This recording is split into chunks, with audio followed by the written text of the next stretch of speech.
Salvation, Part 3. He without sin cast the first stone. Mary had 6 children from 3 different fathers. She took children and other families in when they were in need. Mary couldn't read or write and had very low socio-economic status. She was a victim of poverty and domestic abuse, but didn't identify as a victim. Mary worked several low-paid jobs to take care of her children as best she could. 2 of them tragically died. Mary was poor in possessions but rich in her ability to love. Mary had very little to nothing, but what she did have, she shared. Mary drank and smoked and was known as a good time girl. But I knew her as Grandma, and I knew that she followed Jesus. An imperfect woman who was willing to endure and follow the Lord. You see, we're all imperfect people, and it's our willingness to go the distance and not our ability to go the distance that God uses for his purpose. It was the willingness of the disciples to follow Jesus that made them eligible to be qualified and carry out the will of the Father. Ask yourself, where are you at and are you willing to follow? Are you encouraged to think positively or negatively, and which do you stand in? Negative thoughts are countered by positive thoughts, but both rely on faith.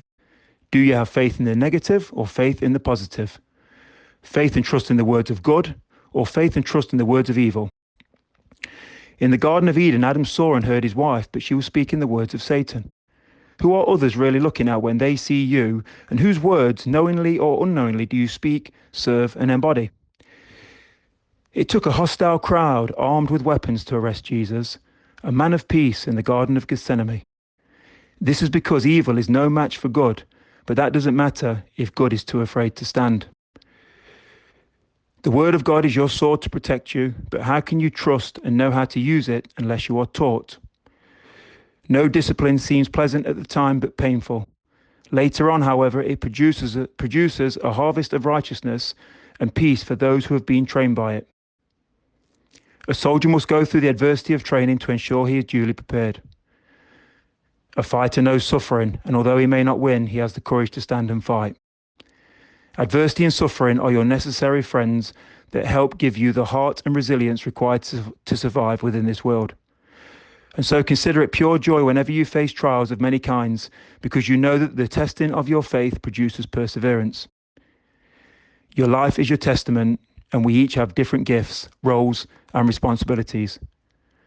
God will qualify you for what he has called you to do.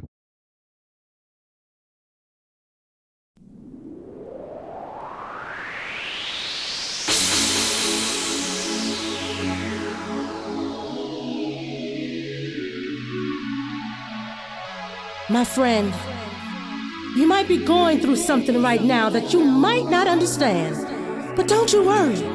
What I have to say can bring a change in your life. You see, no weapon formed against you can prosper. It's in the Word. And if you need help, all you gotta do is ask. Ask, and it will be given to you. Seek, and you will find.